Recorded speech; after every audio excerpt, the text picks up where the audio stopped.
Hello friend, स्वागत है आप सभी का आज के इस वीडियो में। फ्रेंड, आज के इस वीडियो में हम क्लास 10 बिहार बोर्ड साइंस का कुछ सब्जेक्टिव क्वेश्चन देखेंगे फ्रेंड, जो आपके बोर्ड परीक्षा के लिए इम्पोर्टेंट है। तो पहला प्रश्न कहता है फ्रेंड, नेत्र की समंजन क्षमता से आप क्या समझते हैं।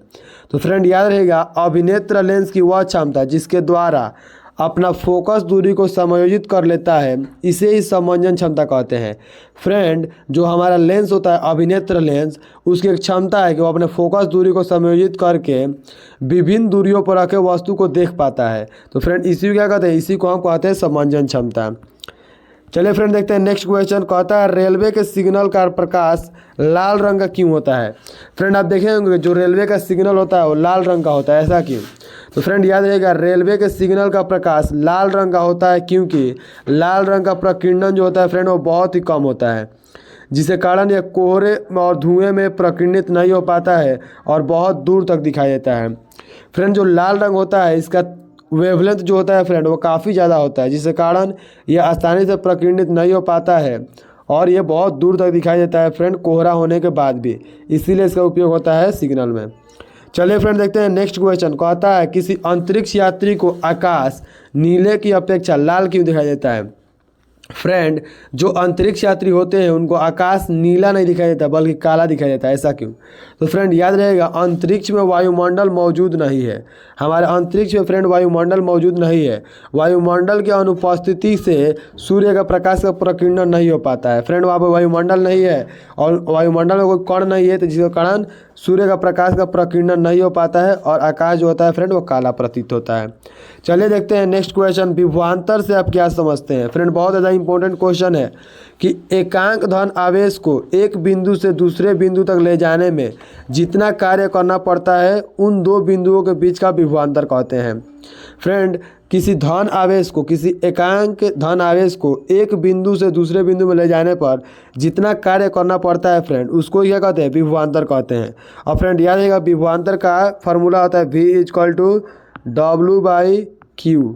तो फ्रेंड V क्या है, V हमारा वोल्टेज है और W माने कितना काम करना पड़ेगा धन आवेश को लाने में।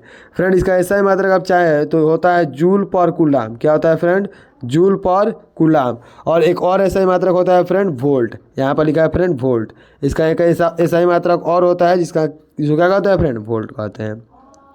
आई होप फ्रेंड आपको समझ में आ रहा है। चलिए देखते हैं नेक्स्ट क्वेश्चन। कहता है फ्रेंड विद्युत धारा क्या है। तो फ्रेंड बहुत ज़्यादा इंपॉर्टेंट क्वेश्चन है, विद्युत धारा क्या है। तो याद रखिएगा, किसी चालक में आवेश प्रवाह के दर को क्या कहते हैं फ्रेंड, विद्युत धारा कहते हैं। और फ्रेंड याद रखिएगा फॉर्मूला I=Q/T। I=Q/T। इसका ऐसा ही मात्रक फ्रेंड याद रखिएगा जूल कूलाम पर सेकेंड होता है। क्या होता है फ्रेंड, कूलाम पर सेकेंड। या एक और ऐसा ही मात्रक होता है जिसको कहते हैं एम्पियर। क्या कहते हैं फ्रेंड, यहाँ पर लिखा है एम्पियर। क्या होता है, एम्पियर। ठीक है फ्रेंड, चलिए देखते हैं नेक्स्ट क्वेश्चन। नेक्स्ट क्वेश्चन कहता है फ्रेंड प्रतिरोध क्या है, इसका ऐसा ही मात्रक क्या है। तो फ्रेंड याद, चालक पदार्थ का वह गुण जो उससे जाने वाली धारा का विरोध करता है उसे क्या कहते हैं फ्रेंड, प्रतिरोध कहते हैं। फ्रेंड देखिए, जो पदार्थ होता है ना फ्रेंड वो विद्युत को विरोध करता है और जिस गुण के द्वारा वो धारा का विरोध करता है उसी क्या कहते हैं फ्रेंड, उसी को प्रतिरोध कहते हैं। और प्रतिरोध का ऐसा ही मात्रा क्या होता है फ्रेंड, ओम होता है। चलिए फ्रेंड देखते हैं नेक्स्ट क्वेश्चन। कहता है ओम के नियम लिखिए। तो फ्रेंड ज़्यादा इंपॉर्टेंट क्वेश्चन है फ्रेंड। तो याद रहेगा, ओम के नियम के अनुसार अचर ताप पर, माने अचर मतलब फ्रेंड किसी निश्चित ताप पर, ताप बदलना नहीं चाहिए, कि चालक में प्रवाहित होने वाला विद्युत धारा दो सिरों के बीच विभवांतर के समानुपाती होता है। यानी फ्रेंड जो विभवांतर होगा ना वो हमारे विद्युत धारा क्या होगा फ्रेंड, समानुपाती होता है। याद रखिए फ्रेंड, याद रखिएगा फ्रेंड फॉर्मूला V=IR। और R क्या है फ्रेंड, R हमारा यहाँ पर होता है, R होता है फ्रेंड हमारा प्रतिरोध। ठीक है फ्रेंड, इसको R कर लीजिएगा। ठीक है, चलिए फ्रेंड देखते हैं नेक्स्ट क्वेश्चन। कहता है डायनेमो क्या है। फ्रेंड डायनेमो यानी जनरेटर। क्या होता है फ्रेंड, जनरेटर। तो याद रखिएगा फ्रेंड, डायनेमो एक विद्युत उपकरण है। क्या है फ्रेंड, विद्युत उपकरण है जो यांत्रिक ऊर्जा को विद्युत ऊर्जा में क्या करता है फ्रेंड, बदलता है। आप देखेंगे फ्रेंड जनरेटर चलता है तो उसे विद्युत धारा बनती है और इसमें जो विद्युत धारा निकलता है फ्रेंड वो कौन सा होता है, प्रत्यावर्ती विद्युत होता है फ्रेंड, याद रखिएगा। चलिए फ्रेंड देखते हैं नेक्स्ट क्वेश्चन। ये ज़्यादा क्वेश्चन इंपॉर्टेंट है फ्रेंड। कहता है फ्लेमिंग के बाम हस्त नियम को लिखे। फ्रेंड फ्लेमिंग का बाम हस्त नियम क्या कहता है उसको लिखना है। तो फ्रेंड याद रखिएगा, फ्लेमिंग के बाम हस्त नियम के अनुसार यदि हम अपने बाएं हाथ के अंगूठे, तर्जनी और मध्यमा का एक दूसरे का लंबवत करते हैं तो फ्रेंड तर्जनी को चुंबकीय क्षेत्र का दिशा में रखते हैं, मध्यमा को धारा के दिशा में रखते हैं और तो अंगूठा जो है फ्रेंड वो बल या गति की दिशा को क्या करेगा फ्रेंड बताएगा। तो फ्रेंड ये काफ़ी ज़्यादा इंपॉर्टेंट क्वेश्चन है, आप इसको याद रखिएगा। चलिए देखते हैं नेक्स्ट क्वेश्चन। विद्युत धारा के चुंबकीय प्रभाव से आप क्या समझते हैं। फ्रेंड विद्युत धारा का चुंबकीय प्रभाव क्या होता है। तो याद रखिएगा फ्रेंड, जब किसी चालक तार से विद्युत धारा प्रवाहित की जाती है तो फ्रेंड उसके आसपास क्या होता है, चुंबकीय क्षेत्र उत्पन्न होता है। इसे ही फ्रेंड कहते हैं विद्युत धारा का चुंबकीय प्रभाव।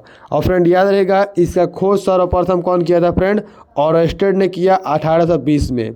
ठीक है फ्रेंड, तो यही होता है विद्युत धारा का चुंबकीय प्रभाव। चलिए फ्रेंड देखते हैं नेक्स्ट क्वेश्चन। लघु पतन से आप क्या समझते हैं। फ्रेंड लघु पतन को इंग्लिश में शॉर्ट सर्किट कहते हैं। फ्रेंड आप देखेंगे घर में फ्रेंड कभी कभी शॉर्ट सर्किट हो जाता है, तो इसे आप क्या समझते हैं फ्रेंड। तो याद रहेगा, जब विद्युत परिपथ में गर्म तार और ठंडा तार सीधे आपस में जुड़ जाते हैं फ्रेंड, कभी कभी क्या होता है ना, जो गर्म तार और ठंडा तार है फ्रेंड वो आपस में जुड़ जाता है तो परिपथ होता है ना फ्रेंड, उसका प्रतिरोध लगभग शून्य हो जाता है और विद्युत धारा अत्यधिक बढ़ जाती है फ्रेंड। इस स्थिति को ही लघु पतन कहते हैं फ्रेंड, शॉर्ट सर्किट। और फ्रेंड इसे बचने के लिए हम लोग फ्यूज का उपयोग करते हैं। फ्रेंड नेक्स्ट क्वेश्चन कहता है आयोडीन युक्त नमक खाने की सलाह क्यों दी जाती है। फ्रेंड आप देखे होंगे कहा जाता है कि आयोडीन युक्त नमक खाइए, ऐसा क्या रीज़न है फ्रेंड। तो लिखिएगा, आयोडीन युक्त नमक खाने की सलाह दी जाती है क्योंकि आयोडीन थायराइड ग्रंथि द्वारा थायरॉक्सिन हार्मोन के निर्माण में के लिए आवश्यक है।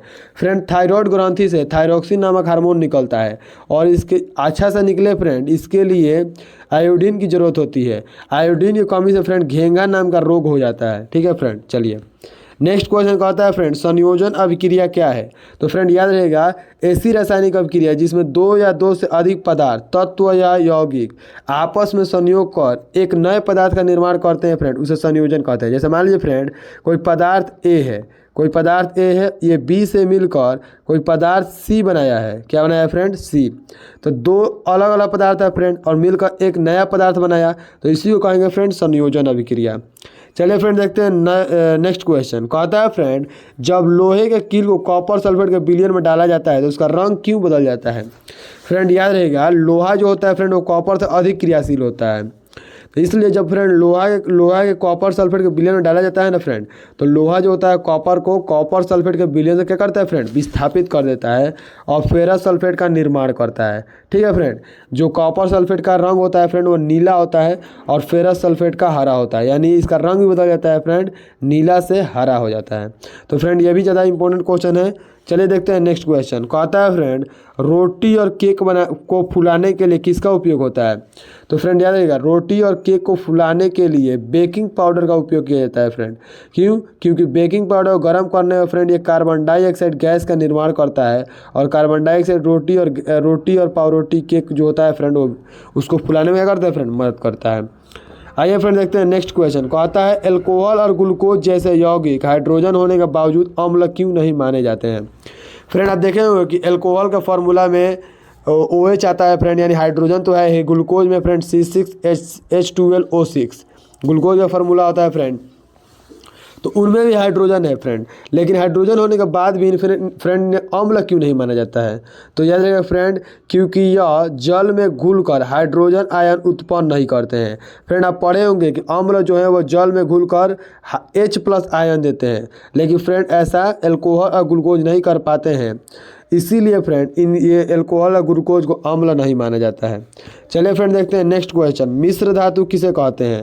तो फ्रेंड याद रखिएगा, दो या दो से अधिक धातुओं के समांगी मिश्रण को मिश्र धातु कहते हैं। फ्रेंड जब दो धातुओं को मिलाया जाता है तो मिश्र धातु बनता है। और फ्रेंड समांगी मिश्रण माने एक निश्चित अनुपात में मिलाते हैं, ऐसा नहीं कि फ्रेंड कोई कितना भी ले लिए कोई भी और मिला दिए। ठीक है फ्रेंड, चलिए इसका एग्जाम्पल क्या होगा फ्रेंड, पीतल होता है, कांसा होता है। ठीक है फ्रेंड, जब लॉन्ग क्वेश्चन हमको लाएंगे फ्रेंड तो हम आपको बताएंगे और डिटेल में।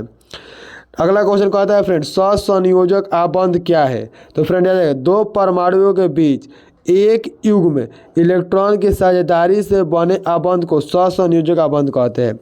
फ्रेंड, जब इलेक्ट्रॉन एक दूसरे से, जब परमाणु जो होते हैं फ्रेंड, वो एक दूसरे से इलेक्ट्रॉन का साझा करते हैं तो इस प्रकार जो आबंध बनता है उसे सहसंयोजक आबंध कहते हैं। नेक्स्ट क्वेश्चन है फ्रेंड, प्रकाशानुवर्तन क्या है। फ्रेंड, काफ़ी ज़्यादा इंपॉर्टेंट क्वेश्चन है, तो याद रखिएगा। पौधे के जो तने होते हैं फ्रेंड या पत्तियां होती हैं, प्रकाश की गति की दिशा में बढ़ते हैं, वृद्धि करते हैं, इसी को प्रकाशानुवर्तन गति कहते हैं। नेक्स्ट क्वेश्चन कह रहा है फ्रेंड, पौधों में पाए जाने वाले हार्मोन कौन से हैं। तो फ्रेंड याद रखिएगा, ऑक्सिन, 5 हार्मोन पाए जाते हैं फ्रेंड पौधों में, auxin, cytokinin, gibberellin, ethylene, abscisic acid, ये पौधों में पाए जाने वाले हार्मोन हैं। तो फ्रेंड, इस वीडियो में हमने कितने 20 सब्जेक्टिव क्वेश्चन देखा है फ्रेंड। नेक्स्ट वीडियो में हम कुछ दीर्घ उत्तरीय प्रश्न देखेंगे, 5 नंबर वाले लॉन्ग क्वेश्चन, और कुछ सब्जेक्टिव क्वेश्चन भी देखेंगे फ्रेंड। Thank you.